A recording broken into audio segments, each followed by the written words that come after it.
750, Rádio Trianon AM, 740 kHz, Santo André. ZYK 655, Sociedade Rádio Universal AM, 810 kHz, Santos, São Paulo, Brasil. Ouça também na internet, radiotrianon.com.br.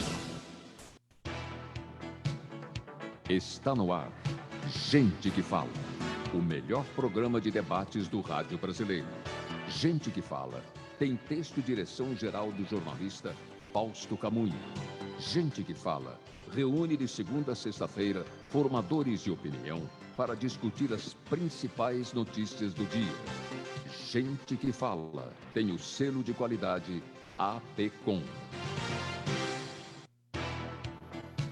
Olá, boa tarde, estamos chegando, o programa Gente que Fala está no ar, 12h13, eu sou o Mauro Friesman, nossa audiência nos acompanha pela rádio Trianon AM 740 de São Paulo e também pela rádio Universal AM 810 de Santos. Você nos acompanha pelas redes sociais também, estamos simultaneamente no Instagram, no Facebook e ainda no nosso canal no YouTube. Siga a gente, curta, compartilhe os nossos conteúdos, interaja com o programa a partir de agora. Pelo WhatsApp, o número é o 11 97335 0038, mais uma vez, 11 97335 0038, e não se esqueça de marcar a hashtag Programa Gente que Fala ao longo das suas interações nas redes sociais.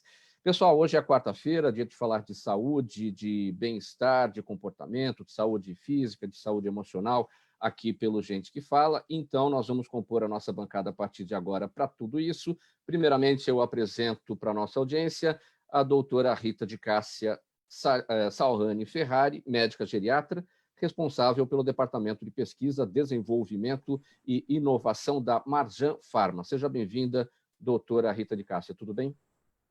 Tudo bom, Mauro? Boa tarde, é um prazer estar aqui com vocês, vocês ouvintes, vocês convidados. Olha, o seu programa fez muita companhia para mim durante a pandemia, você está de parabéns, agradeço o convite e é um prazer estar aqui com vocês. Muito obrigado, seja bem-vinda, obrigado por aceitar o nosso convite, obrigado por acompanhar sempre o nosso trabalho, doutora Rita de Cássia. Também com a gente, a Juliana Zelau, especialista em neurociências e comportamento. Juliana Zelaui, tudo bem? Olá, Mauro, tudo bem? Tudo ótimo. É uma grande oportunidade para mim estar aqui com vocês, uma honra, e estar junto com essa nossa comunidade maravilhosa que está nos escutando hoje. Obrigada. Muito obrigado. Também com a gente, formando a nossa bancada de especialistas, a Cristina Alves de Godoy, psicóloga clínica, especialista em psicopatologia e saúde pública. Cristina, tudo bem? Seja bem-vinda. Obrigada, Mauro. Obrigada pelo convite. Obrigada a todos que estão nos assistindo. Uma boa tarde e sempre muito importante falar de saúde e trocar essas informações. Então, quem puder mandar pergunta, a gente está aqui.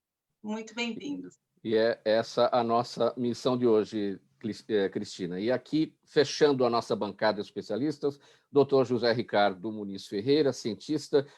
O doutor José Ricardo é fundador e responsável técnico, fundador, responsável técnico da R-CRIO. Seja bem-vindo, doutor José Ricardo.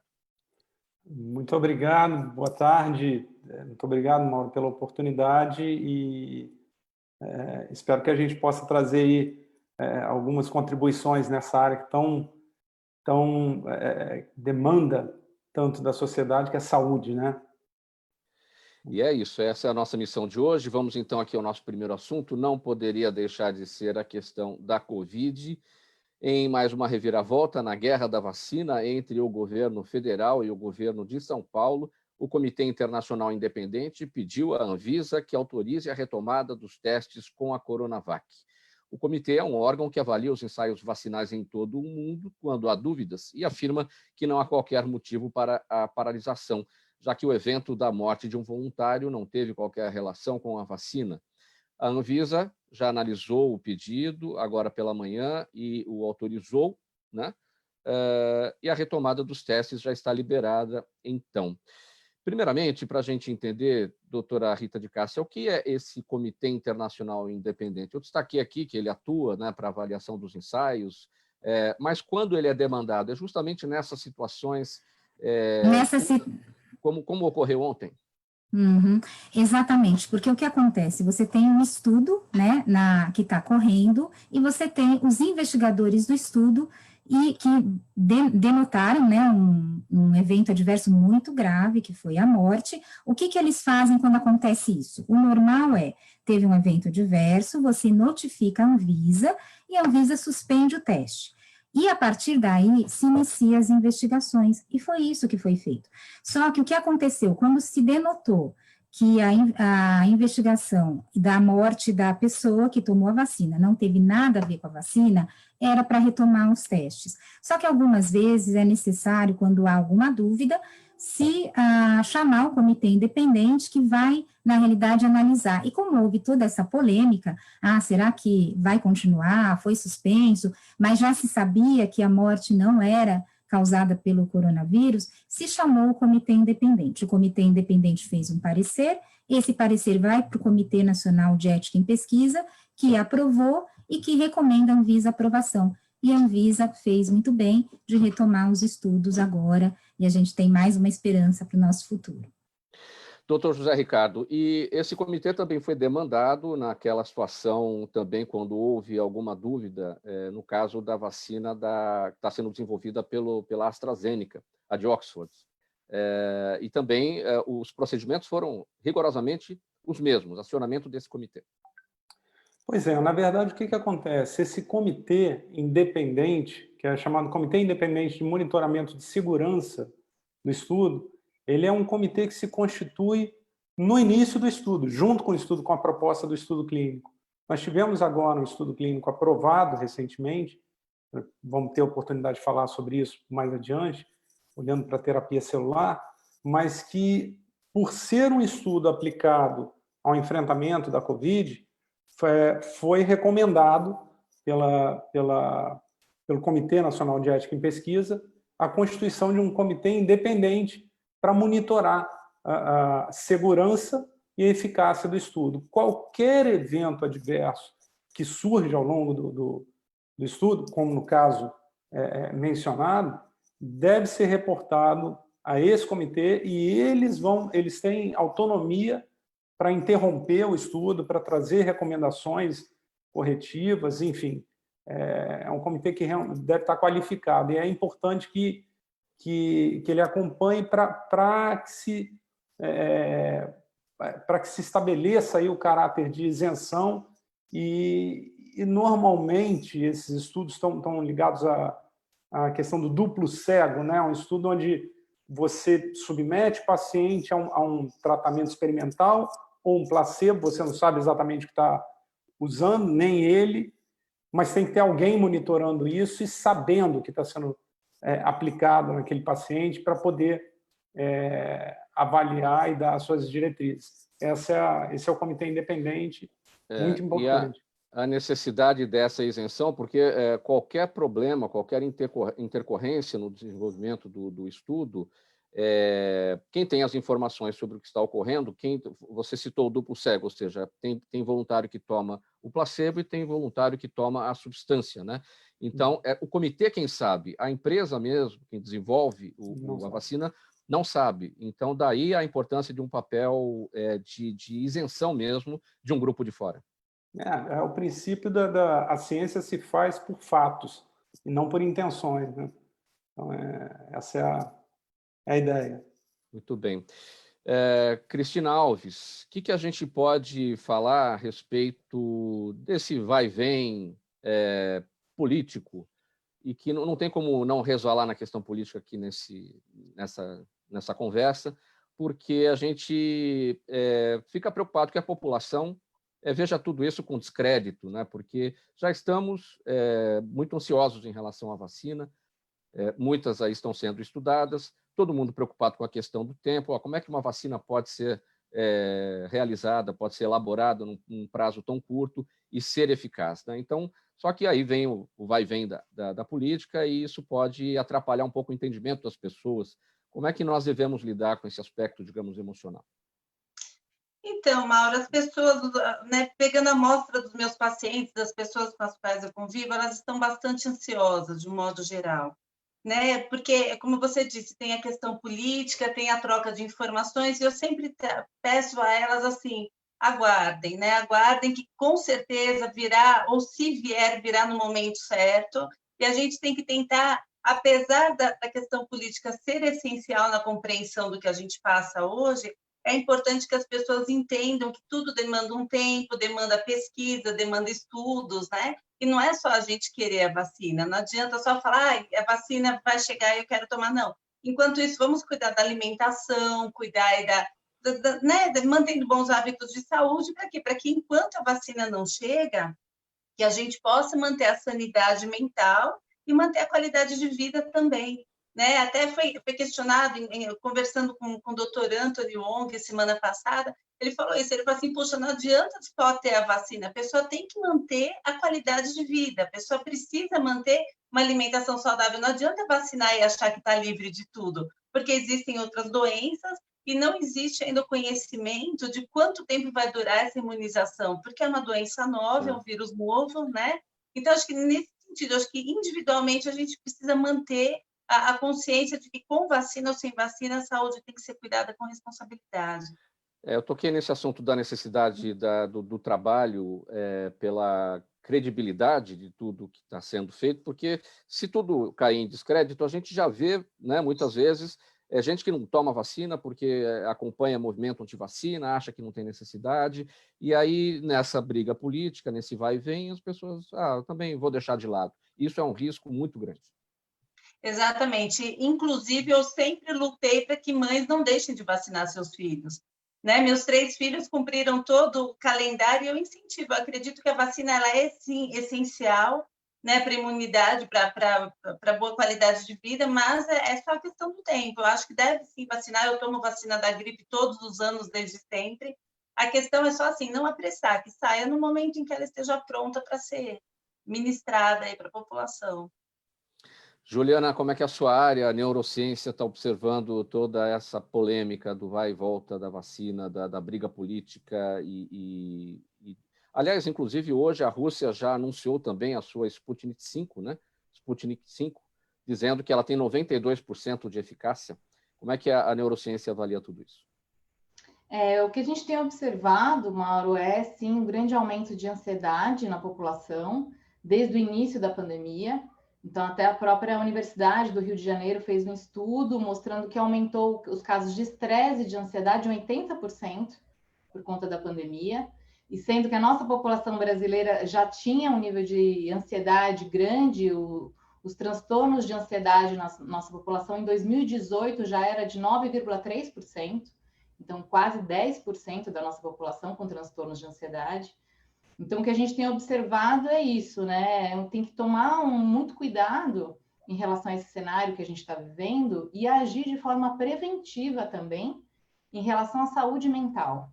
Então, existem técnicas, existem formas de se fazer isso, mas de ter uma preocupação, inclusive, com acesso excessivo a notícias catastróficas por conta do contexto que a gente está vivendo, não é negar a realidade, ela existe, mas tem que tomar muito cuidado para você sentir esse equilíbrio e conseguir levar a sua vida, na medida do possível, né, de uma forma adequada, para você não ter consequências negativas, tanto agora quanto no futuro. Este é o programa Gente que Fala. Você nos acompanha pela Rádio Trianon AM 740 de São Paulo, Rádio Universal AM 810 de Santos, também nas redes sociais. Estamos simultaneamente no Facebook, no Instagram e no nosso canal no YouTube. 12h26 agora. Edição de quarta-feira sempre dedicada a falar de saúde, saúde física, emocional e comportamento, bem-estar. Vamos agora aqui ao nosso próximo tema. Foi aprovado pela comissão... Mauro, posso só dar uma parte antes de você falar, que é super importante? Eu acho que, assim, a gente tem uma legislação aqui no Brasil extremamente regulamentada, extremamente rígida, e é isso que é importante a população saber, jamais vai sair no mercado nada que não tenha passado por todos os testes necessários para aprovação. Isso veio desde a época da talidomida, que foi aquele estudo dos anos 60, né, que foi feito em animais, mostrando que não havia efeito, e nas grávidas mostrou um efeito colateral grave. A partir daí surgiu toda essa legislação de pesquisa clínica, que todos seguimos, nós, Anvisa, Europa, FDA, EMA. Então, é extremamente rígido. Então, que a população tenha confiança que, uma vez que a Anvisa aprove, seja qual for a vacina, ela realmente passou por todos os estudos, tá? Então, só queria deixar esse recado, porque é extremamente importante para as pessoas que não são da área da saúde. Uma vez que a Anvisa aprove, a gente tem que ter um entendimento que todo o trabalho foi técnico e que não houve nada de forma política interferindo naquele trabalho, não é verdade? Perfeito, perfeito. Muito bem, agora então vamos ao nosso próximo assunto. Foi aprovado pela Comissão Nacional de Ética em Pesquisa um projeto brasileiro que usa células-tronco do dente para o tratamento dos sintomas da Covid-19. O estudo que tem à frente o cientista José Ricardo Muniz Ferreira, que está com a gente aqui na nossa bancada de hoje, aponta que as vesículas derivadas das células-tronco parecem ter capacidade de reduzir os processos inflamatórios exacerbados que podem surgir nos pacientes infectados pelo coronavírus. Doutor José Ricardo, em que pé que está esse estudo, né? Foi feita a aprovação pela Comissão Nacional de Ética em Pesquisa, mas em que pé que está agora depois dessa aprovação? Pois é, eu vou aproveitar e pegar um gancho no que a colega muito bem disse aí. Esse estudo clínico ele foi recentemente aprovado pelo comitê, passou pelo crivo de um comitê regional de ética em pesquisa, ligado a uma instituição de ensino. Na sequência, foi para um órgão, uma estrutura de análise federal, pelo Comitê Nacional, foi aprovado. Agora, esse estudo ele precisa, a gente vem agora desenhando, escrevendo um dossiê sobre esse estudo para submeter à Anvisa, né, porque é um estudo que prevê o enfrentamento da Covid. Então, a gente está seguindo todo o ritual, né, processual necessário para que o estudo efetivamente se inicie. Nossa expectativa é que, ao longo do até o início do próximo mês, a gente já possa, então, dar início efetivamente. Onde eu gostaria de pegar um gancho no que foi comentado pela colega Rita, é que aqui no Brasil, a gente, a despeito de toda a questão política que possa ser mencionada e discutida, a gente tem um ambiente no Brasil absolutamente favorável, né, em âmbito internacional para o incentivo à pesquisa e desenvolvimento. Nós respeitamos no Brasil a propriedade intelectual, somos signatários do Tratado de Paris, nós temos um RH voltado à pesquisa extremamente qualificado, né, e de menor custo quando comparado a outros centros. Nós temos um sistema regulatório, principalmente de 2018 para cá, né, bastante robusto, que se espelha nas principais agências internacionais, do FDA, EMA, PMDA, todas elas, né? Então, nós temos um sistema regulatório bastante robusto.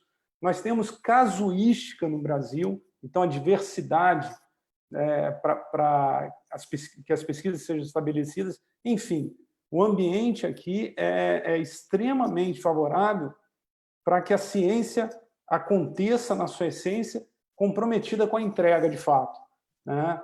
E eu reitero o que foi dito em relação à importância da Anvisa como agente regulatório maior e ao importante papel com responsabilidade que eles vêm desempenhando, né? É isso. Bom, agora vamos para o projeto, de fato, esse trabalho aí para reduzir os processos inflamatórios nos pacientes de Covid a partir das células-tronco. Bom, o que acontece é o seguinte, a ideia da vacina, o conceito da vacina, a estratégia para impedir que o indivíduo desenvolva a doença, ela é fundamental e deve ser perseguida com toda responsabilidade e critério, como posto aqui. Agora, o outro lado da moeda, que a gente tem como uma realidade mais factível em curto e médio prazo, é a ideia de preparar o indivíduo para enfrentar melhor a doença, né? Então, diversas estratégias vêm sendo desenvolvidas e validadas com esse propósito, e a terapia celular se apresenta aí como um modelo realmente diferenciado, que vem sendo testado desde Wuhan, né, lá no início, Os primeiros experimentos usando células-tronco aconteceram lá, né? E a partir daí, no mundo inteiro, isso vem se difundindo, e que tem o propósito, né? A célula-tronco, que nós possuímos no nosso corpo, em diferentes fontes, ela funciona como um potente controlador da resposta inflamatória, modulador, né? No sentido pró-inflamatório ou anti-inflamatório, a depender da circunstância. E a gente sabe que já é sabido que nessa questão da Covid, o que leva o indivíduo para um estágio grave da doença é a cascata inflamatória que se estabelece quando ele sai da etapa viral para a etapa infecciosa.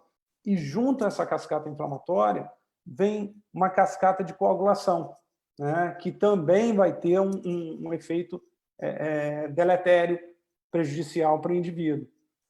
O papel da célula-tronco, nesse caso, é impedir que essa resposta inflamatória aconteça de maneira exacerbada, controlar também essa cascata aí de coagulação, que está na mesma via, né? Além disso, desempenhar um papel regenerativo no tecido pulmonar, uma vez que ela tem atração atração natural por tecido pulmonar, e não ser invadida pelo vírus, uma vez que ela não expressa marcador para isso.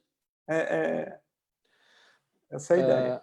Doutor José Ricardo, para a gente ter uma esperança, né, nesse trabalho para que isso chegue para o sistema público de saúde do Brasil, no sentido de trazer tratamento para as pessoas que estiverem com a Covid-19, quanto custaria isso? Qual é o prazo para a conclusão desse tipo de trabalho, para que isso se torne, de fato, uma realidade? Pois é, esse é um trabalho, a partir do início, previsto para 6 meses. São 6 meses aí entre toda a estratégia pré-experimental, o experimento propriamente dito e o acompanhamento disso. Nós estamos fazendo um trabalho fase 1 e 2, né, buscando comprovar a segurança e a eficácia do que está sendo proposto.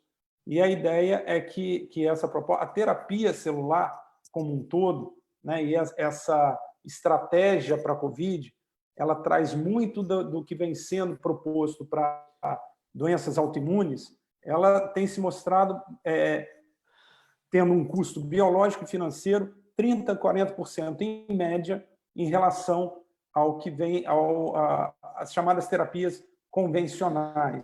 Agora, lógico que isso demanda comprovação, né? Para um paciente de Covid ser tratado com a terapia celular, ele tem que receber a célula-tronco dele próprio, ou seja, cada indivíduo que for passar por esse tratamento tem que ter a sua célula-tronco depositada, né, em algum banco de células-tronco, não? Nesse caso, não. O que você está colocando de maneira muito assertiva, muito correta, é o melhor cenário. Só que o que a gente tem no mundo hoje não é isso. As pessoas não têm as suas células armazenadas em um centro de processamento celular. Então, o nosso estudo e outros no mundo inteiro que vêm sendo conduzidos, eles partem de células de doadores. Por quê? Por conta dessa competência das células, né, elas não devem induzir uma resposta imunológica contrária no indivíduo, né? Então, elas vão receber bem. Vão ser menos eficientes, né, vão perdendo eficiência à medida que você vai repetindo a infusão, por isso que a célula autóloga do próprio indivíduo é a melhor fonte, mas ainda assim, para pesquisa, e pesquisa normalmente a gente trabalha no pior cenário, elas se mostram como uma possibilidade aí real. 12h36, agora você acompanha o programa Gente que Fala e vamos seguir aqui para o nosso próximo assunto. Nem todo mundo está confortável com a redução das restrições de isolamento por causa da pandemia de Covid-19. Para muitas pessoas, a flexibilização de quarentena pode gerar medo na hora de começar a sair de casa. É o que os especialistas chamam de síndrome da cabana, comum a quem passou muito tempo isolado e que causa uma ansiedade excessiva gerada pela necessidade de sair do ambiente doméstico para fazer tarefas diárias e, principalmente, para se relacionar com outras pessoas. Juliana, síndrome da cabana. Eu confesso que nunca tinha ouvido falar deste termo. Quando foi descrito? Ele foi descrito mais ou menos em torno de 1900, por conta... Tem mais de 100 anos. Sim, por conta dos peregrinos que ficavam presos nas cabanas por conta do inverno rigoroso, principalmente no norte das Américas, né? Então, nos Estados Unidos, no Canadá também.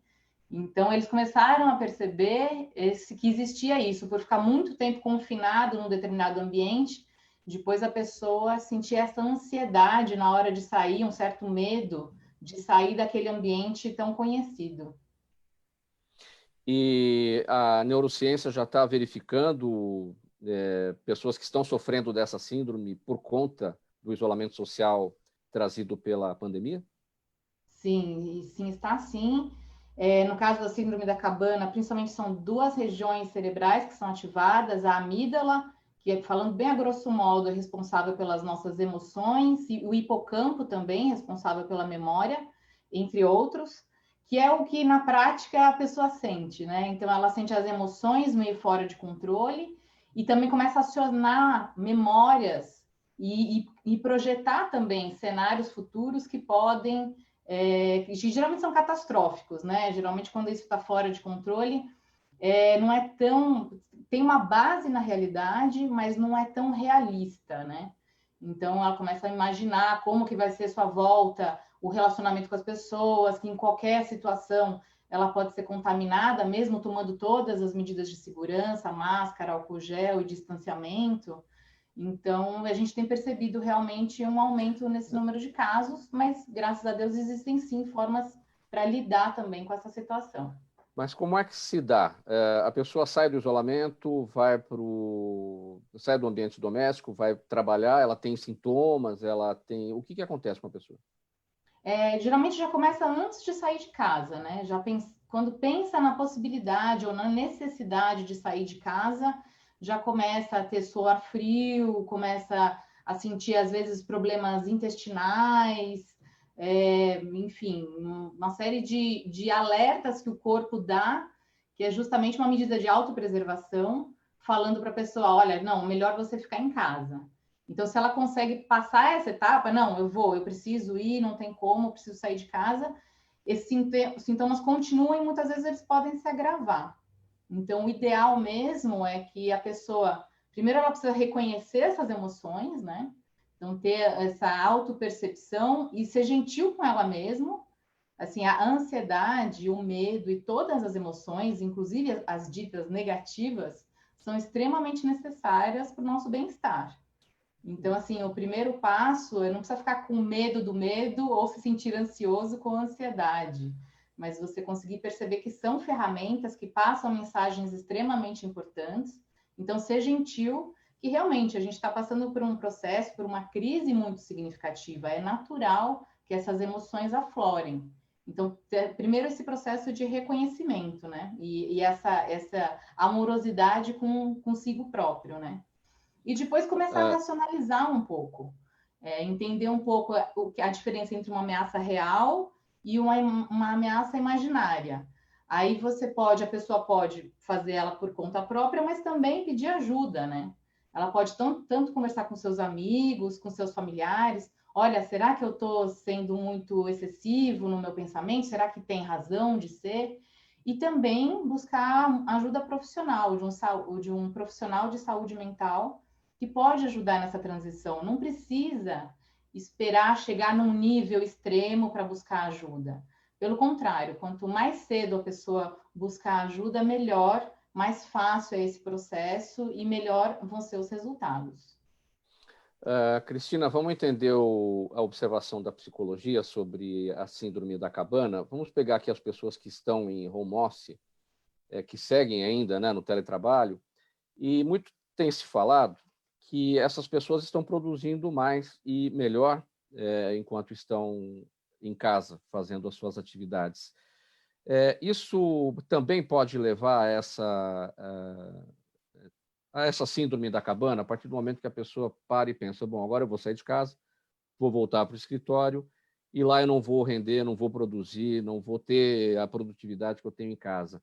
Esse temor, esse medo também pode levar a esse quadro de síndrome da cabana? Então, não só pode, como tem levado, né? A Juliana colocou muito bem, eu tenho acompanhado isso diariamente desde março. Tem casos aí que eu considero bastante complicados, porque não só o medo de se contaminar, mas eu identifiquei um fenômeno novo, né? Que é o medo de contaminar outras pessoas. Então, os pacientes, eles me falam, não, meu medo não é que aconteça alguma coisa comigo, porque eu sou jovem, eu sei que para mim vai ser leve, mas eu tenho medo de transmitir para os meus avós, para os meus pais, transmitir para as crianças da família, né? E isso eu tenho visto que quanto mais essas pessoas puderam ser poupadas, mais complicado está o caso. Né? Por exemplo, quem precisou manter a rotina de ir ao supermercado, quem precisou manter a rotina de trabalho, essas pessoas não foram acometidas. Aqueles que puderam ficar todo esse tempo em casa são as mais difíceis de retomar, né? Então, o trabalho, em geral, está agora começando a pedir para voltar presencial, e as pessoas não querem, elas falam exatamente isso. Né? Puxa, olha, é pior, eu vou pegar metrô, vai demorar, eu vou perder tempo de casa, eu consigo levantar mais cedo e produzir por mais tempo. Então, a pessoa tenta negociar para ver se continua mantendo né, nesse ambiente fechado, seria o da casa. A síndrome da cabana, Cristina, é prima do TOC, o transtorno obsessivo compulsivo, porque se as pessoas vão para a rua com medo, né, de que vão se contaminar, né, e isso tem a ver com o tempo muito longo de isolamento também. Né? Então, existe essa familiaridade? Passa bem perto, sim. Uma verificação de limpeza extrema, de passar todos os tipos de produto dentro do carro. Se alguém entrar no carro, a pessoa às vezes passa vários dias sem entrar no carro, na esperança de que, se o vírus entrou lá, ele tenha tempo de morrer até ela voltar para dentro do veículo. Então, assim, me preocupa vários rituais, vários. Tanto que a gente vê, eu já encontrei na rua gente andando de propé, de máscara, de touca, de luva. Eu penso assim, isso já beiram irracional.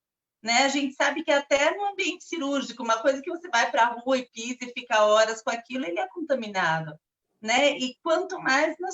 já vi em padaria, a pessoa está na padaria usando um copo que outras pessoas usou, né? Manipulando, enfim, ou se alimentando de alguma coisa que outro preparou, mas ela está inteira vedada, achando que aquilo vai protegê-la.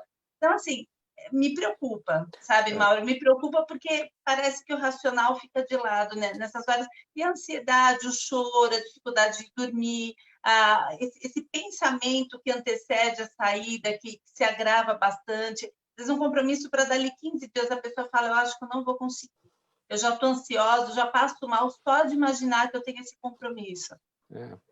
Juliana, você falou da necessidade das pessoas procurarem o profissional quando na percepção daqueles sintomas todos. A sua percepção em relação à capacidade da saúde pública a tratar desses pacientes? Sim, olha, a minha percepção tem sido assim, eu lamento por não estar sendo feito um trabalho mais de prevenção. A gente poderia atuar de forma preventiva desde o início da pandemia, mostrar para as pessoas as ferramentas, as técnicas e como poder lidar melhor com esse cenário. Porque, assim, quem trabalha com saúde mental especialmente, já previa esse cenário. Então, logo no começo, eu conversando com os meus colegas também, a gente já sabia que ia ter um aumento antes mesmo do número efetivamente acontecer. A gente sabia que, naturalmente, as crises são muito propícias para isso, né? E a gente vive não só uma crise de saúde, mas crise política, crise econômica, são várias questões que estão se sobrepondo, então que por isso precisava existir um cuidado muito maior. Uma das ferramentas muito importantes que outros países têm utilizado com bastante eficácia são as práticas meditativas, no sentido da prevenção.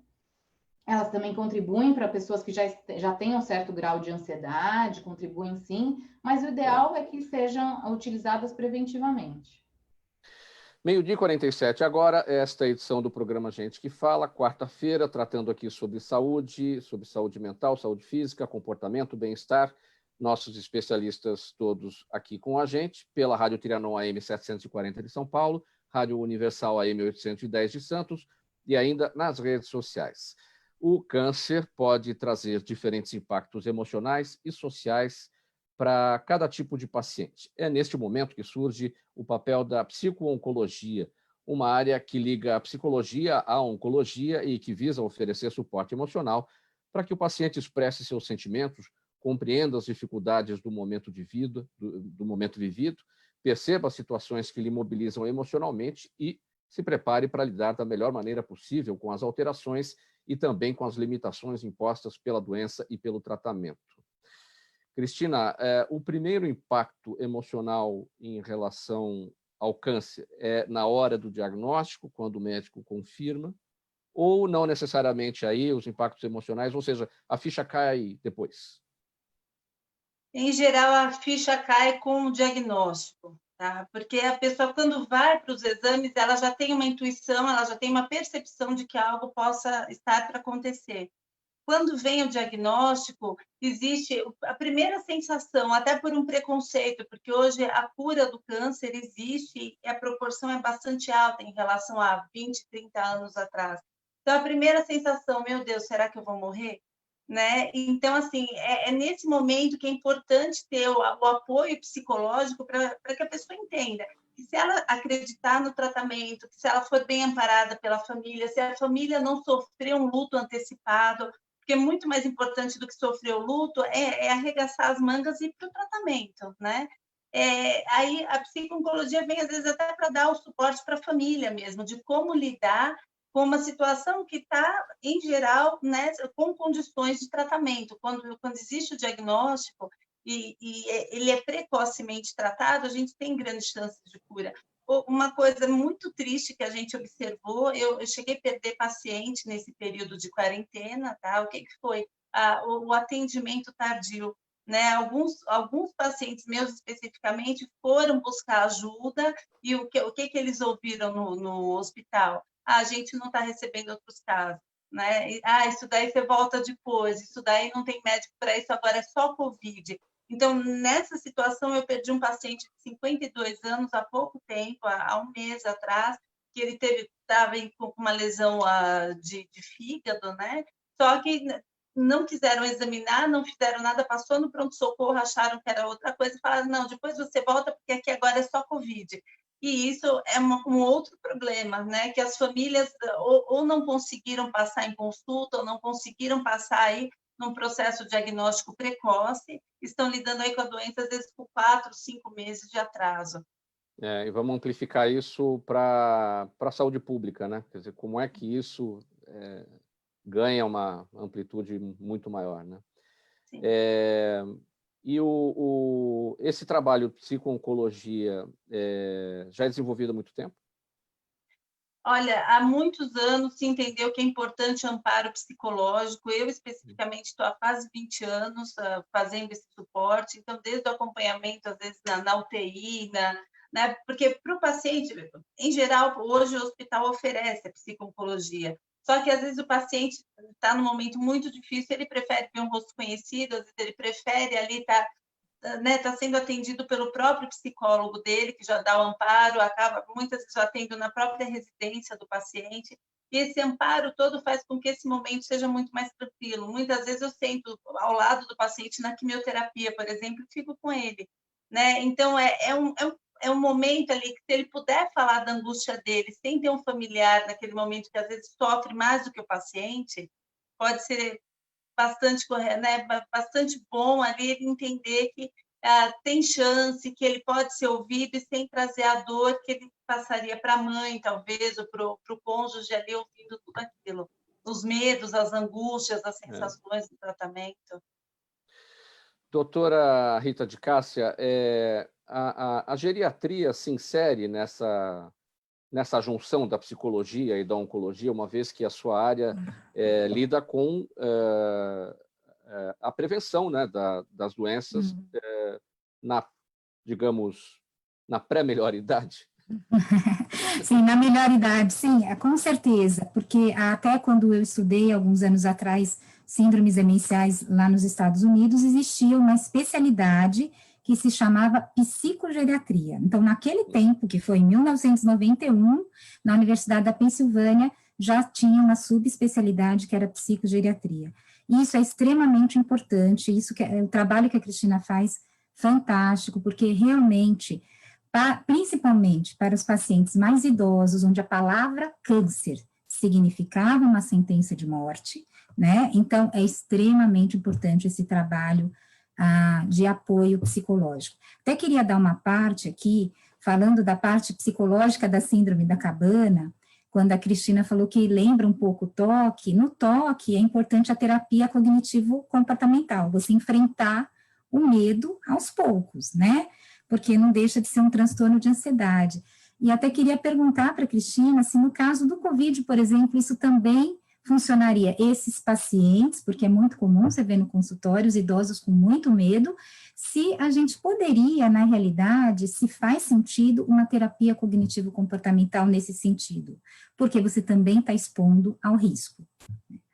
Cristina. Então, doutora Rita, o que eu tenho trabalhado com os pacientes é muito nesse sentido de tentar retomar a vida com responsabilidade.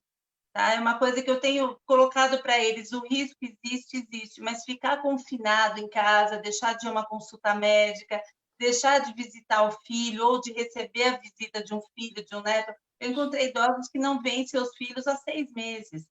Né? Então, assim, existem grandes perdas, existe o risco, mas existem grandes perdas, e a gente, para superar isso, é importante que a gente se exponha um pouco mais de forma gradativa, vai aumentando isso, com responsabilidade. Sim, concordo, é o balanço, né, o equilíbrio. Pessoal, faltando... Fala, Juliana. Gostaria só de fazer um adendo, aproveitando esses 2 temas interessantes que você levantou, e tanto a questão oncológica, tanto no caso do Covid, acho que é importante as pessoas lembrarem também, ou saberem, que sim, existe o estresse pós-traumático, que a gente estuda tanto, mas existe também o crescimento pós-traumático. Então, em muitos casos, a gente percebe exatamente isso. Existe uma crise, um acontecimento ruim que acontece na sua vida, mas é sim possível você aprender com aquilo, ter uma nova perspectiva e depois, superado esse desafio, você se sentir muito mais fortalecido, muito mais resiliente. Então, sim, que há esperanças. Acho que é importante dizer isso.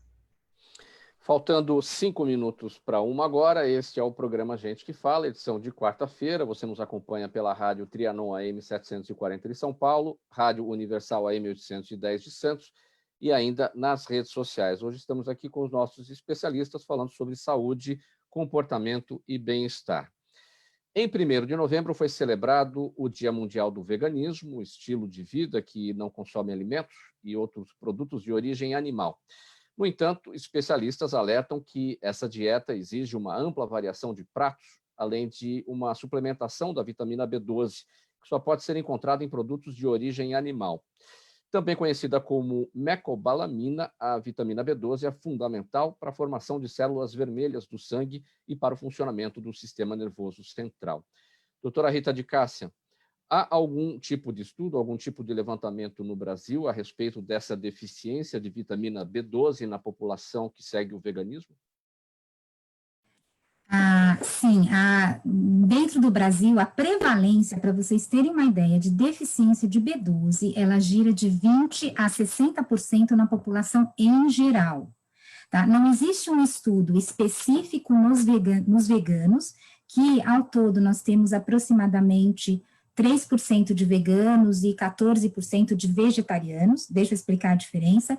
O vegetariano é aquele que não tem na dieta as proteínas animais, carne, leite, ovos, e o vegano é o estilo de vida. Então, não é somente a dieta, então é o paciente, o consumidor, que, por exemplo, ele não usa roupa de couro, não usa roupa de lã, não usa roupa de seda, ele não vai, por exemplo, num circo, tudo que são formas de exploração animal, ele veda na medida do possível. O vegetariano é a parte alimentar. Então, a prevalência de deficiência de B12 na população em geral, ela já é extremamente alta. Na geriatria, nós temos um protocolo de dosar a B12, mas isso a gente vê, na maior parte das outras especialidades, ainda não dosa a B12 no sangue como se deveria. Porque quando você tem uma deficiência de B12, é uma epidemia silenciosa, tá? Nós não sintetizamos a B12, então, se nós não ingerirmos carne, nós não vamos ter a B12. Esse é o grande problema do vegetariano. Não tem como ele adquirir a B12, porque nós, seres humanos, não sintetizamos, ela é sintetizada por micro-organismos, nós não temos como ter a B12 no nosso organismo se não for através da suplementação, seja através de carne, principalmente carne, e em segundo leite e ovos, ou seja através da suplementação. E o que causa a deficiência de B12, né? A deficiência de B12, ela, se não tratada a tempo, ela pode levar a manifestações neurológicas irreversíveis, inclusive demência. E é uma demência tratável, diferente do Alzheimer, diferente da demência vascular. A demência por deficiência de B12, você tratando com a suplementação, você melhora o declínio cognitivo daquele idoso. Então, falando não só no idoso, mas na população vegana e vegetariana, precisa estar atento, precisa dosar a B12, precisa suplementar caso a B12 esteja baixa, senão as consequências virão, que são anemia, né, problemas, até fatores de risco cardiovascular e o declínio cognitivo e depressão. A suplementação, para quem não ingere carne, é por meio de medicamentos. Sim? Sim, é por meio de medicamentos. Então, assim, até 2019, nós tínhamos uma situação aqui no país, quando você tem o tratamento da deficiência de B12, normalmente ele era feito até 2019 por injeções. Quem já tomou uma injeção de B12 sabe que não é nada confortável, né? É muito dolorido e, na realidade, é para toda a vida, porque se você continua com a causa de não ingerir, você tem que utilizar a injeção. A partir de 2020, foi aprovado um medicamento na Anvisa, que é a mecobalamina sublingual. Qual que é a vantagem? Ela é absorvida pela via sublingual, que é uma via rica de capilares, tem uma absorção imediata. Então, foi o fim das injeções doloridas, que na realidade causavam mal-estar para o paciente, ele não queria ter uma adesão ao tratamento crônico. Você destacou, doutora Rita, sobre o que a deficiência da vitamina B pode causar, do ponto de vista neurológico, e isso pode levar a algumas demências. O que a gente verifica aí nos últimos anos é um aumento expressivo de casos de Alzheimer, casos de Parkinson, são doenças degenerativas do cérebro, né? Que nos tempos dos nossos avós, acho que a gente dizia, olha, fulano está variando, né? Não está falando coisa com coisa. Não sei se isso já existia lá atrás, mas era uma outra forma de isso surgir, né? Estaria tudo isso acontecendo por falta de vitamina B12 na população? Não, são vários tipos de demência, né? Eu lembro antigamente, quando eu era pequena, né? Você via um idoso que ele não lembrava das coisas, não sabia quem você era, falava, nossa, ele está com aterosclerose, né? Normalmente está com esclerose, era o que se falava. Na realidade, a demência vascular causada por aterosclerose dos vasos cerebrais é um tipo de demência, Alzheimer é outro tipo. Antigamente não se fazia tanto diagnóstico. E a demência por deficiência de B12 é um outro tipo. Qual que é a vantagem, se eu tivesse que escolher? A demência por deficiência de B12, ela é tratável, desde que ela seja tratável a tempo. Se você passar 5 anos sem saber que você tem a deficiência de B12, a lesão neurológica fica irreversível. Certo. E na esteira desse assunto, uma e um agora, com as perguntas da nossa audiência, o doutor José Luiz, o Carlos Henrique Muniz está com a gente no Facebook. Obrigado, Carlos Henrique, aqui pela participação e pela pergunta. Ele quer saber se as células-tronco podem ser utilizadas na cura ou na regressão de doenças do sistema nervoso, como o Alzheimer ou a esclerose múltipla. Sim, excelente pergunta e é a célula-tronco, nesse caso, ela funciona como um excelente instrumento por diversas competências. Uma delas, pelo potencial de diferenciação propriamente dito, que alguns tipos celulares, falando de células-tronco especificamente, têm para se diferenciar em células de tecido nervoso. O outro, por elas serem um grande facilitador para a entrada de medicamentos, como via de transporte para medicamentos, para que eles rompam a barreira, chamada barreira hematoencefálica, e tenham seu desempenho a nível do sistema nervoso central, que é um grande desafio da farmacologia, né? Então, elas trazem essa contribuição regenerativa, de controle, de modulação da resposta inflamatória, que é um problema em doenças de ordem neurológica, e também na condução no transporte para que se melhore a eficiência a uma menor concentração de drogas que tenham atuação a nível do sistema nervoso central. Eu gostaria de aproveitar a oportunidade para fazer uma pergunta, dividir, mudando um pouquinho o aspecto dessa questão do consumo de proteína animal para a questão cultural, trazer aqui para todos vocês. Existe a questão da produção de proteína, né, a partir de células-tronco, né? Então, muitas iniciativas no mundo, agora em 2021, elas saem da ação, da atividade incubada em academias e estão entrando no mercado, se propondo a produzir carne, né, a partir de células animais, células-tronco, ou mesmo células vegetais, né? E o que a literatura vem trazendo para a gente é que um rebanho da ordem de 30 mil cabeças seria suficiente para alimentar a população de todo mundo a partir de biópsia desses animais, né? E cultivo dessas células para a produção de proteína com textura, sabor e todas as propriedades de uma proteína animal. Olhando para a ordem cultural do negócio, para o indivíduo que é vegano, é vegetariano, e eu tenho isso em casa, uma filha que segue essa ordem, como que vocês imaginam isso? Porque me parece que a partir de 2021 a gente vai começar a ter isso vindo à tona com maior ênfase, né?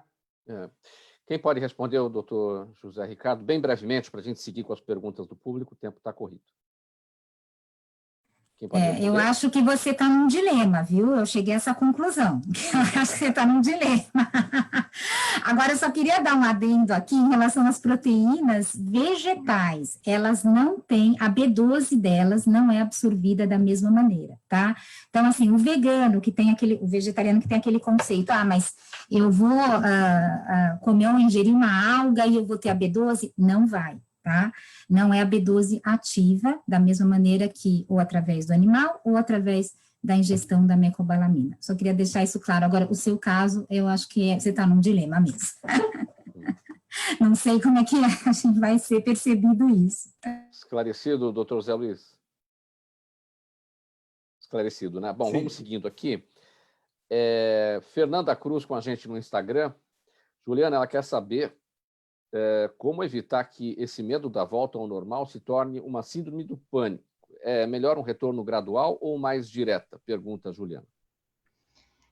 Sim, o ideal é uma forma, você voltar gradualmente, respeitando o seu próprio limite, tendo essa percepção de como você está se sentindo e aos poucos, não radicalizar, porque aí o impacto pode ser muito negativo no sentido de, realmente não deu certo e aí nunca mais eu quero retornar à rotina normal, né? Então, até como a própria Cris falou aqui para a gente hoje, que é como ela faz com os pacientes dela, faz de forma gradativa e respeitando esse momento. E aí, de novo, a questão das práticas meditativas, acho que é super importante de forma preventiva, não estão ligadas necessariamente a nenhuma religião, podem estar, se você quiser, mas o mindfulness, por exemplo, não, que é extremamente acadêmico, tem um protocolo específico que é seguido internacionalmente, mas que é justamente para você conseguir se auto-perceber e fazer esse gerenciamento emocional. Então, são várias possibilidades aí. Agora, a pergunta minha aqui, Juliana, já que a Fernanda perguntou da síndrome do pânico, a síndrome do pânico tem algum parentesco com a síndrome da cabana? Ela sim, tem uma certa relação a partir do momento assim, que a síndrome da cabana, ela está principalmente associada a duas emoções mais significativas, que é a ansiedade e o medo. Uma pode desencadear a outra, então por isso que também a gente tem que ter muito cuidado e fazer um trabalho logo no começo, assim que começar a ser detectado, justamente para evitar que outros problemas surjam. Cristina, Cláudia Beltrão, com a gente no nosso canal no YouTube, ela pergunta, o diagnóstico de câncer pode ser um gatilho não apenas para a depressão, mas também para doenças mentais ainda mais graves? Para depressão, sim, dependendo de como lidar, a família vai lidar com isso. Eu costumo dizer que a dor do câncer deveria ser mais do paciente do que dos familiares. Muitas vezes é o contrário que acontece. A família inteira deprime, né? Vive aquele luto antecipado, às vezes o paciente que tem que segurar a família toda nesse momento. Então, a depressão vem por isso. O que é muito importante no diagnóstico do câncer? Que haja uma rede de apoio. Né? Assim como uma gestante, quando tem o seu primeiro bebê, quando ela não tem o amparo da família, a tendência de uma depressão pós-parto é maior. Né? E no câncer é a mesma coisa. Você tem um diagnóstico de câncer e todo mundo fica chorando pelos cantos, tentando, né, conviver com a ideia de que você vai morrer, é muito difícil. Onde esse paciente sempre trabalha isso com a família seja mais forte que o paciente, porque o paciente vai ter, em alguns casos, dificuldade para se alimentar, vai ter toda a interferência das drogas que ele vai usar no tratamento, a cirurgia, às vezes isso passa por alguma amputação. Então, é importante que a família lide com naturalidade e as angústias sejam levadas para um profissional. Sim, pode acontecer a depressão e transtornos mentais, em geral, não, a menos que a medicação predisponha, o próprio tratamento predisponha alguma lesão aí neurológica, mas, se não, é mais raro de ver. Mas a depressão mesmo, e que é bem tratável, assim, dá para remediar isso se procurado desde o início. Quando você fala da família, é a família ali necessariamente direta, né? Aquelas pessoas que estão, que são os cuidadores, né, deste paciente, né?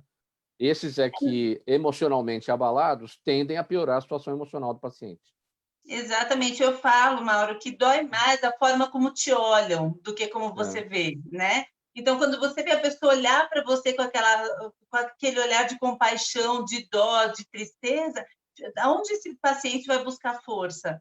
Né? Então, eu sempre costumo dizer assim, que é para lidar normalmente, como a doutora Rita falou muito bem antes, era um diagnóstico de morte, né? Para os mais antigos, quando era comunicado o câncer, e muitas vezes nem era comunicado, era omitido isso do paciente, né? Era como se não tivesse chance de tratamento. Hoje nós temos, e temos uma chance muito grande. Então, eu penso que no tratamento de câncer é importante lidar com os ganhos e não com as perdas. As perdas são uma consequência da sobrevida, mas que às vezes são muito menores do que o esperado previamente. Às vezes o paciente fala, nossa, vai ser terrível, vou sofrer muito. E não, depois ele fala, olha, foi tranquilo, eu passei por todo o tratamento, entrei em remissão e estou bem, nem foi tão sofrido assim. E a pergunta do seu Jaime do Jardim Bonfilholi, nossa audiência de todos os dias. Obrigado aqui ao seu Jaime pela pergunta. Doutora Rita, ele quer saber quais são os efetivos benefícios e a partir de que idade o homem deve se submeter à reposição hormonal. Aí é reposição hormonal, né? Então, o que a gente diz? Depende dos fatores de risco. Você tem que fazer um exame e verificar, principalmente no homem e também na mulher, se os seus hormônios, tanto a testosterona, estrógeno, progesterona na mulher, estão diminuídos. Então, o que a gente recomenda? Sentiu algum sintoma diferente, né? Então, assim, a vitalidade está menor, então acha que está com algum problema hormonal, a partir de 45, 50 anos, já é bom fazer o check-up dos hormônios, tá? As mulheres vai depender muito assim, vamos supor, alguém que já tenha câncer de mama na família, deve fazer hormônios antes, e quem não tem câncer de mama na família, faz a partir dos 40 anos, é o screening normal, tá? Ele pergunta dos efetivos benefícios, essas reposições dão resultado para todos, ou isso vai variar conforme o paciente? O que não se deve fazer é tomar a reposição, porque quer se sentir mais jovial, que aí sim vai ter malefício, câncer de fígado, etc. Porém, se o hormônio, vamos supor que o hormônio testosterona do homem esteja baixo e ele vai fazer a reposição. Então, aquela falta de vitalidade que ele sentia, o músculo mais flácido, isso tudo vai melhorar, mas é porque existe uma deficiência. Doutora Rita está com a palavra. 5 segundos para a sua despedida, a gente já está encerrando, doutora. Eu agradeço bastante, você fez bastante companhia para mim, meus pacientes, meus familiares durante a pandemia. Esse programa é ótimo e foi maravilhoso estar aqui com vocês. Muito obrigado por estar com a gente sempre do lado de lá e hoje do lado de cá, ajudando nesse nosso trabalho de levar informação de utilidade pública, de prestação de serviço. Muito obrigado, doutora Rita de Cássia. Agora, Juliana, 5 segundos.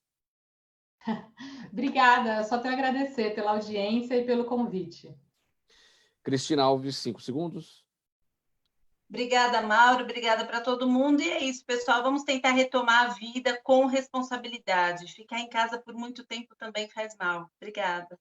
Doutor José Ricardo, 5 segundos. Muito obrigado, Mauro, muito obrigado pela oportunidade. Gente, até uma próxima oportunidade. Muito obrigado pela presença de vocês em nome de toda a equipe do programa Gente que Fala. Estiveram com a gente hoje a doutora Rita de Cássia Salhani Ferrari, a Juliana Zelaui, a psicóloga clínica Cristina Alves de Godoy, o cientista José Ricardo, doutor José Ricardo Muniz Ferreira. Na mesa de som com a gente hoje, o Sérgio Souza, também gerente técnico da Rádio Trianon, apresentação minha, Mauro Friesman, pauta e redação do Pedro Schiavon, Zenilda Salvato é a nossa diretora de produção, o jornalista Fausto Camunho, nosso diretor-geral, e do outro lado do Gente que Fala, você, ouvinte, espectador, a razão da nossa presença aqui todos os dias. Obrigado pela audiência. Tchau, até amanhã.